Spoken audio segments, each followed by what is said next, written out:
भइनी माले माले गप्पा काचा कोच भइनी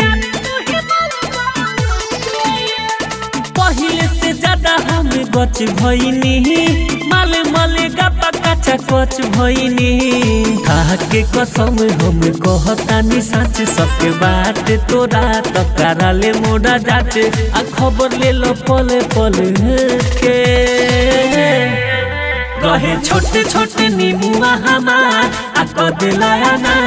यार तू ही मल मल के कहे छोटे छोटे नीमुआ हमार आ कदलाया ना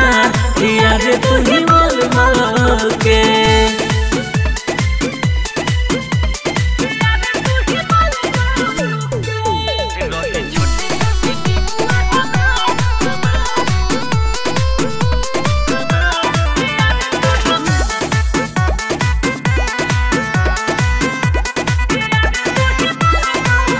पहिले रही कम अब ज्यादा हो भइनी ज्यादा हो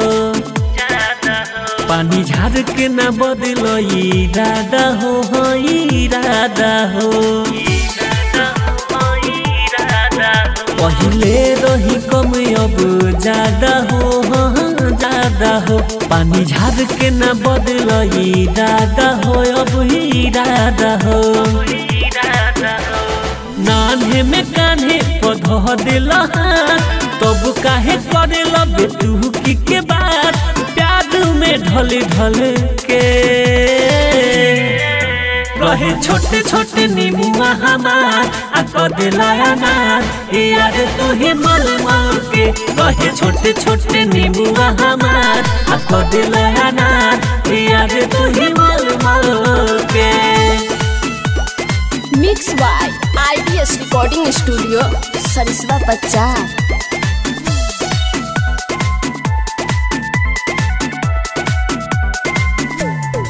म्यूजिक बाय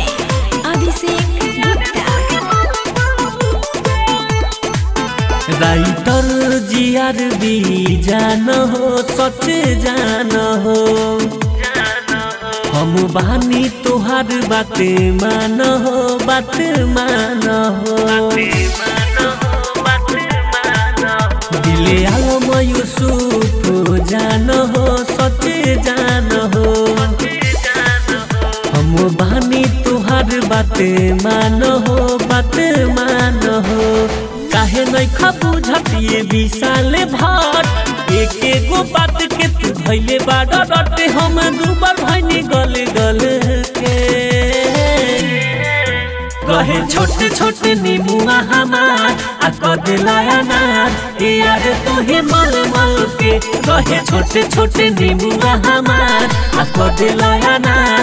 यार तू ही मल मल के पहिले से ज्यादा हम गच भइनी